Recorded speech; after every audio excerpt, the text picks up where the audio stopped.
Көрікті көштің күміспен күптелген соңғы кемесіндей болып, домбырасы күмбірлеп, көмекейі бүлкілдеп, қайран Қарекеңнің өмірден озғанына да бірнеше жылдың жүзі болыпты. Тәмам ел Ғазиз ағаны Кәрім Есмағұлұлы Ілиястегі дегеннен көрі, Қарекең деген керім сыйластыққа толы есіммен еркелеткенді, ардақтағанды тәуір көретін. Біржан Сал, Ақан Сері, Балуан Шолақ, Үкілі Бұрай, сән түзеген сал серлердің, ұлттық болмысты жасаушылардың, сом алтынның сынығы іспетті. Кәрім ағаның өзі де ел жұртына еркелей жүріп, үлкен кішіні өзі де бір еркелетуден тынған емес. Армысыздар, өнер сүйер қауым. Біз сағыныш хабарының кезекті санын, арқаның ардағы, Кәрім Есмағұлұлы Ілиястегіне арнағалы отырмыз.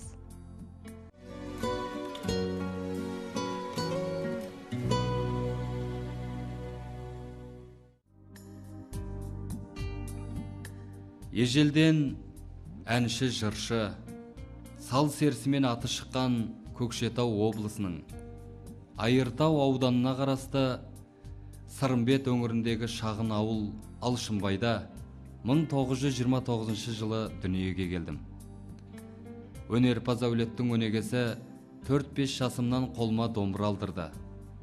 Атақты Біржан Салдың баласы Теміртастың Ильясовтар әулетімен араласуы менің талантыма қозғау сап, өнерді өмірлік серік етуіме мұрындық болды.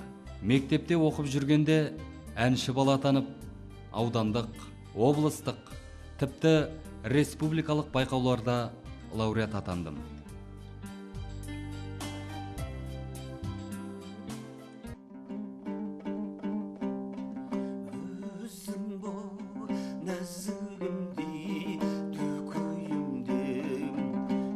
Көкшетау сен жүрсің көкейімде, сағынған осы қазір сәттерімде,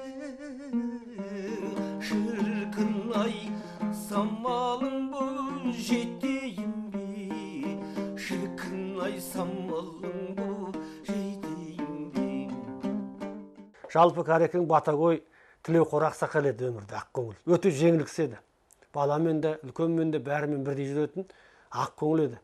Мынау үлкен жиын тойларда Қарекең сөйлейді, ән салады, сосын бата береді. Сонда сөзінің батасының бәрін түйі бола берсін, тола берсін дейтін. Ешкімге болмасын деп көрмеген кісі еді. Ол кісінің ең бір ғажап қасиеті. Қарекең бір жерге жол жүріп ауырып келеді. Машинамен ол кісіні облыстық ауруханаға алып бара жатады. Сол кезде Қарекең машинаның ішінде отырып, қош бол, көкшем, қош бол, туған жерім деп 3 рет айтыпты деп естіп, сонда біз соны естігеннен кейін өзі көп еңіреп жылап та жіберді, өзіміздің де көзімізге жас келді.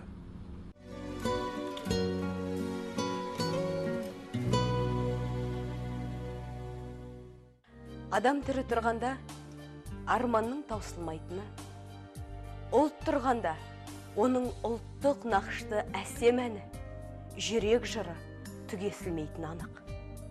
Кәрім Ілиясов сол ұлттық әнді, ұлттық сәнді жалғастырушы, өз жүрегінің үнімен жаңғыртушы, жасаушы болғаны баршаға мәлім. Арқаның атақты сал серлік дәстүрін бүгінгі күннің үрдісімен әсем ұштастыра білген Кәрім Есмағұлұлы Ілиястегінің есімін сұлу да сырбаз көкшемізде кім білмейді. Бойына дарыған киелі өнер, талғамы биік әншілік, сазгерлік, ақындық дарын. Кәрім аға халқының сүйіктісі, еркесі болып өтті. Негізі атамыз қолынан домбырасын тастамаған, ән айтып жүрген адам ғой.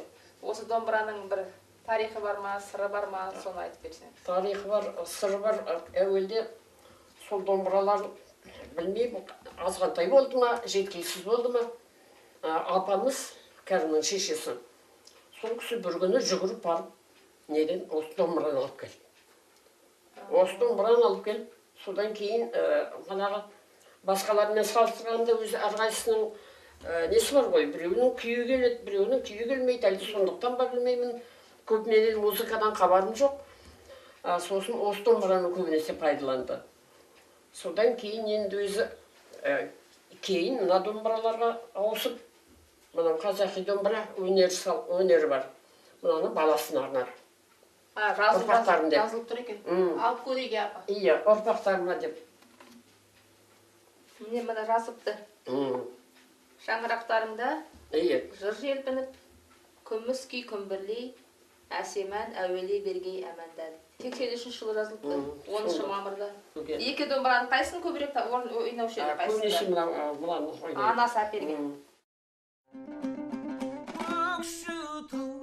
елім қандай жаннаттың жерім қандай мекенің абылайдың арқасында таны жарық көкшетауым керімхан.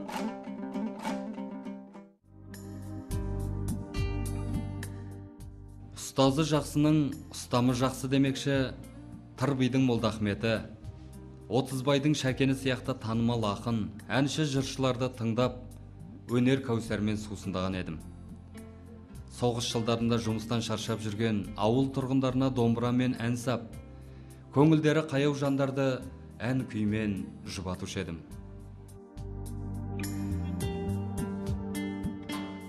Мен әннің әлдейімен күйдің құндақ бесігінде өскен азаматпын. Бұлай деп отқаным, мен өз бақытты да мекем. Біржанның баласы Теміртастың алдында отырып ән үйрендім. Бұл енді 34-35 жылдары. Ақ батасын берді. Осымен кішкентай көбегенім соңыра әнші ақын болар деп. Сол кісінің құдірет қасиеті шығар мен. Сол 5 жасымнан бастап домбыраға үйір болдым. Қолымнан әлінге дейін 70-тің желкенін қолым алсам да домбыраны тастамай келетірім. Өнер жалпы менің өмірім.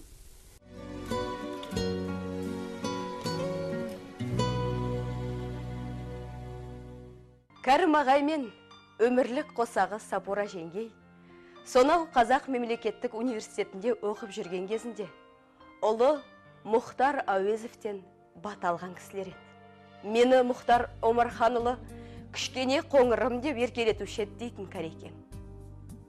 Маған келіп бір күні сені біздің деканатқа шақырып жатыр. Соны деканатқа ақырындап бұл неге шақырады? Айтқан жоқ. Ақырындап есікке кірсем, қақ тұрды 5-6 үлкен адам, қақ ортасында Мұхтар отыр. Мұхтар Әуезов. Сосын мен жағында кім диплом жетекшісі, мына жағында тағы басқа. Оларға қарауға бізден жоқ қой. Ұяламыз. Сосын қалқам Мұхтар үйленген екенсіздер, айналайын үй болыпсыздар деп батасын берді. Тату өмір сүрдік. Кәдім біріміз қағырып. Ұлының ұлағатымен көркейген қарапайым азаматтың ғұмыр сапары сәтсіз болған жоқ. Университетті бітіргеннен кейін әуелі Қорғалжының айдыннан ән аққуын ұшырып, сол жақта мектепте бала оқытып жүріп, оркестр құрып, онымен Алматыдағы республикалық фестивальға қатысып, ел есінде қалды. Одан кейін 60-шы жылдары Сырымбет саласынан сәулелі әуен іздеп, Айыртаудан ағиық өнерпаздардан қалдырған мұраның іздерін тауып, көп игілігіне жаратуға ұмтылған. Көкшетаудың қиыр-қиырын талай аралап, өнерлі жандарды құмнан маржан тергенде іздестіріп, тауып, жұрт назарына ұсынған. Осының бәрін баспасөзде журналистік қызмет атқарған кезінде, радио мен теледидарда қызмет істеген жылдарында көп кәдесіне жарата білді. Көзі мынау машинкаға түсіп тұр. Осының бір тарихы бар шығар, соны айтып берсеңіз кішкене. Бұның тарихы қысқа ғана. Еркештің машинкасы.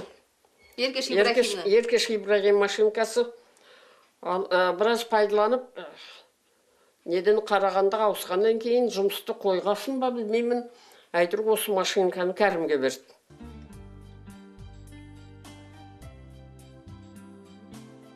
Атамыз енді кезінде облыстық радиода біраз жыл қызмет істеді, көптеген хабарлар дайындады, дауысын үнемі радиодан естіп тұратынбыз. Мынау мысалы мынау ленталардың өзі соның куәсі ғой. Иә. Мерекелерде бір сөйлейтін. Сценарийлардың барлығын атқарып, Көкшетаудан сөйлеп тұрмыз деп, радиода есімізде қалды мінекей. Өзінің материалдарына сондай ұқыпты қарайтын. Егер бір материал жазып эфирға шығаратын болса, сол эфирға шығып кеткенше жанына тиштік болмайды. Ол кісі әр сөзін әр өзінің әуеніне дейін бәрін бақылап отыратын. Радиокомпозицияны екеуміз екі дауыспен оқитынбыз. Ол кісі маған көп үйретті. Әр сөзінің нақышын келтіріп оқуды, әр сөзінің мағынасын түсіндіріп айтуды маған ол кісі өте көп жақсылық жасады. Көп материалдар көбінесе ауылдарда аралап, көбінесе еңбек адамдарын жазды. Мен туған ауылым Өртақта мынандай бір әңгіме бар. Ол кезде автобус қатынап жатады. Тілшілер көбінесе жаяулап жалпылап сол автобустармен барады іс-сапарға. Бірде сол кісі автобуспен келе қалып түсіп, азырақ аяңдап келе жатса, елге қарайды. Бір уақыт артынан сондай бір жүк машина қуып жетіп, ағайды ішке мінгізіп алады ғой. Содан кейін қараса, өзі радиодан дауысын естіп жүрген, газет бетінен оқып жүрген Кәрім Ілиясов ағамыз танып қапты әлгі жігіт. Ойбай аға, сіз сондай адамсыз ғой. Сізді ылғи тыңдаймыз, естиміз, оқып жатамыз газеттен. Сондай бір үлкен адам бола тұра, бұлай жаяу келе жатқаныңыз не деп? Сізді еш уақыт ойламас едім осылай жаяу жүреді деп. Сонда Кәрім ағамыз айтыпты. Ой, біз деген партияның жаяу солдатымыз ғой, осылай жаяу жүре береміз деп.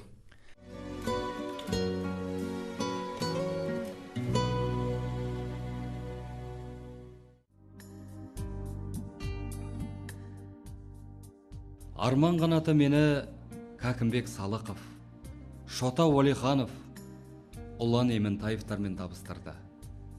Достық құшақ мектепке шақырып, одан әрі Алматыға жетеледі. Казгудың тіл және әдебиет факультетінде оқып жүргенде республикалық радионың штаттан тыс әншісі боп, драма театр мен операда массовкаға қатысып, 3-4 курста хорға қосылып, атақты актерлердің қамқорлығына кенелдім. Өнерге үйірсектік, студенттік шақта қаражаттан тапшылық көрмеуіме мүмкіндік туғызды. Студент кезінде Кәрім аға Абай атындағы опера және балет театрында көпшілік сахналарына қатысып жүріп, Құрманбек, Күлаштардан үйренген ұлағатын, кейін Сәкен Сейфуллин атындағы совхоздың өнерпаздарымен Қыз жібек либреттасын қойып, бір жаңғыртты. Кәрім Ильяс тегінің ұйымдастыруымен ауыл сахнасына шыққан Қыз жібек музыкалық спектаклінде осы Елтай ауылының тұрғындары ойнаған. Ауыл адамдары Қыз жібек, Төлеген, Бекежан, Шегенің ариясын орындап, кәдімгі актерлердей рөлге кіріп, сахна саңлақтарына ұқсай білді. Бүгін осы қойылымның бас кейіпкерлері қайтадан бас қосты. Қыз жібектің образын сомдаған Кәмәш, оның ғашығы Төлегенді сомдаған Әбу, қос мұңлықтың атанасы мен жолдас құрбыларын сахналаған Қуандық. Тауарих Саматтар осы ауылда тұрады. Заман ағымына қарай қалаға қоныс аударғандар да бар. Бүгін олар 20 жылға кейін шегініс жасап, өз рөлін қайта сомдап көрді. Айтылған сөз, берген серт, қайталанбас айнымас. Уәде деш осыны. Уәде деш осыны.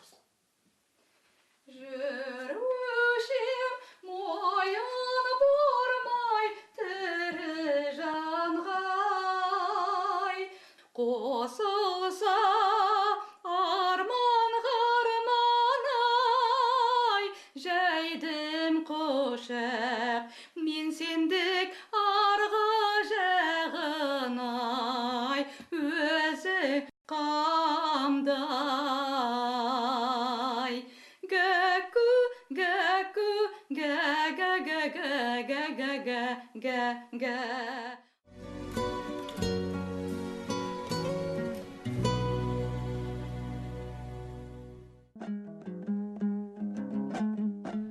Кәрім аға қыстың қарлы бораны мен шыңылтыр аязына қарамай, жаяу жалпылап ауылға келіп жүріпті. Сондағы бар мақсаты ауыл тұрғындарынан құралған ауыл театрын құру болатын. 6 айдың ішінде Ғабит Мүсіреповтің Қыз жібек либреттосын сахнаға алып шыққан. Кәрім аға халықтың алғысын алып, ыстық ықыласына бөленді. Елтай ауылында театр ашылыпты. Актерлер жергілікті тұрғындар екен деген жылы сөз елді елге тарады. 4 рет сахнаға шығардық. Сонда адам деген жан-жақтан келіп, ауылдардан келіп, машинамен түсіп атады. Сонда мен киініп жатқанда айтады, Қызылсая келді, Абайдан келді, Бірлестік келді деп. Сосын енді біз шықсақ, кісі деген тұнып тұрады. Алдымызда сахнада балалар отырады шулап. Сонда енді біз ойнап жатқан үндемейді бәрі. Төлеген құлап қиналып атқанда отырған аналар, тәтелер жылап отырады. Төлеген деп атап әлі де атайды. Домодыққа барғам, сонда артымнан бір жігіт айтады, ойбай, әбеке, Төлеген қалыңыз қалай дейді. Әбеке деген жоқ, Төлеген. Мен артыма қарасам, өзі басқа район, басқа облыстың жігіті, оны телевизордан көріп, соны айтып отыр екен. Менің түбім көкке жетті. Мен бар айтатыным Кәрім Ильясов атамызға рахмет деймін. Нақты режиссер болып бізге келіп осы спектакльді сондай жақсы тамаша қып, жай қарапайым адамға түсінікті қып көрсеткен кісі. Қыз жібектің рөлін ойнағанда, кәдімгі біз сырттан қарап тұрғанда өзі кәдімгі Қыз жібек сияқты ойнап тұрады. Дауысын да келтіреді, әнін де келтіреді. Ал енді Шегенің рөліне келгенде, Шегенің домбырасын ала салып, домбырамен жеңіл желпі дауысыменен кәдімгідей Қыз жібекті сипаттап бергенде Шеге болып ойнап тұрған сияқты болды. Ал менің рөлім болды Қамқаның рөлі, Төлегеннің шешесі болып ойнадым. Ол кезде қоштасып Төлеген менен жылаған кезде халық әлгіні тыңдап отырып өзі көздеріне жас келетін. Сондай қылып бізге ойна деп түсіндіріп берген сондай өнерлі кісі болды деймін да. Қазірде ондай өнерлі адамдар аз да аз шығар дейміз. Тек бір өкініштісі, Кәрім ағаның жақсы бастамасы қолдау таппай, әрі қарай дамымай қалып қойды. Ал елтайлықтар болса, осы тамаша уақытты естен шығарған емес.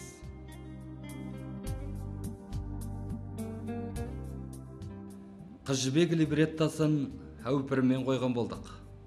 Мұның бәрі Көкшетау үшін намысқа тырысқаным ғой білгендерге. Мән бермеген бастықтармен керісіп қалуға тура келді. Көмекшілерім де қашан қойғанша сеніңкіремеді. Дегенмен қыздарым сенімімді ақтады. Рахмет. Көрші ауылдарға бару керек еді. Олар көре алмай, бәсекеге барған сыңайлары бар. Іштарлық деген көкшенің өнерін құлдыратып жібермесе не қылсын? Жақсылықты қалада, далада қызғанама қалай? Мен түсінбеймін. Қолдау болса, халықты атақ беруге де болар еді. Әрине, ол үшін көп еңбек, талай, тер төгу қажет ақ. Кәрекенің өзі бір осы Көкшетауда енді көтермелесе, көтермелейтіндей, алқаласа, алқалайтындай, алдымызға ұстап, абыз десе, абыз деп айтатындай, сал серінің нағыз жұрнағы деп айтсақ, соған толық сиятын адам. Сол Кәрекенді көз тіршінде өз ойлаған деңгейде, одан да биік деңгейде біз осы көкшелік зиялы қауым дейік, басқа дейік, сол ондай құрмет көрсете алғанымыз жоқ. Қазақ өнері үшін, қазақ ән үшін, қазақтың руханиятына қатысты азды кемді жасаған саналы ғұмырына біз дұрыс баға беріп, соны құрметтей алғанымыз жоқ, шын айту керек.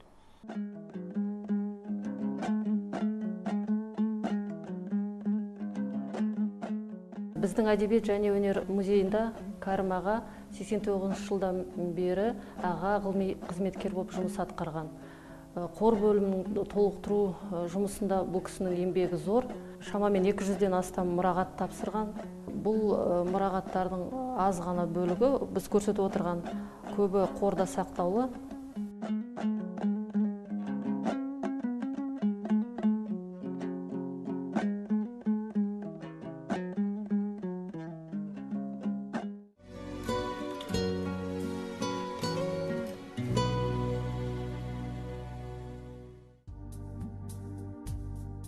Кәрекеңнің халық арасында кең тараған бірнеше шығармасы бар. Белгілі ақын Кәкімбек Салықовтың Оқжетпес, Еркеш Ибрахимнің Сағыныш, Жұмағали Сайынның Достық туралы, Төлеген Қажыбаевтың Ақық тектес Ақбидай, Шырқашы Сәулем, Қасым Аманжоловтың Сайрашы Бұлбұл, Маман Ементаевтың Көкше әуені өлеңдеріне ән шығарды.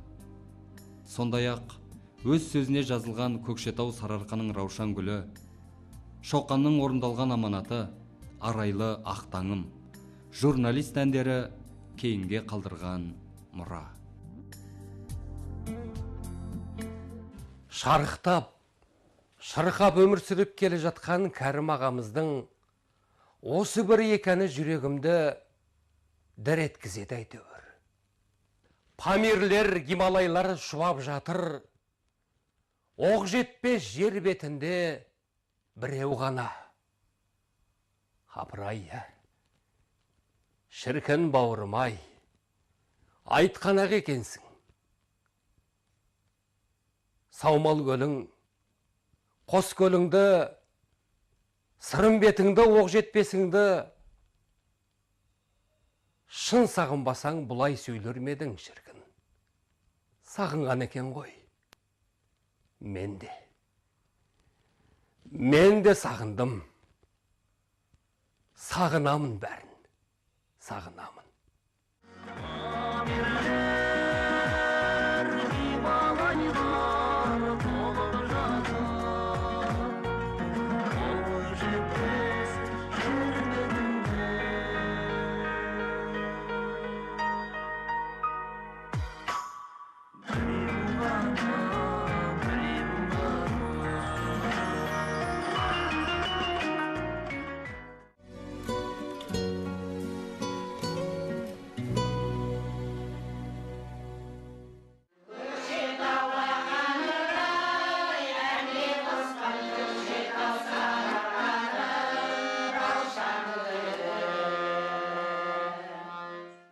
Кәрім аға өнердің шырақшысы, халықтың қатардағы қызметшісі болып өтті. Содан бақыт тапты, сонымен көркейді. Кәрекеңнің бар байлығы, әсем әні, көркем сәні, аңқылдаған ақ көңілі. Артында қалған қос перзенті, аяулы жар еді. Ардақтылын көкшесі де ардайым сағынышпен еске алады. Жақынымызды аялап, жарқын істерін жария етіп, қолымыздан келгенше құрмет тұтайық. Киелі топырақтың қасиетті перзенттері жайлы сыр шерткенше, аман, сау болыңыздар.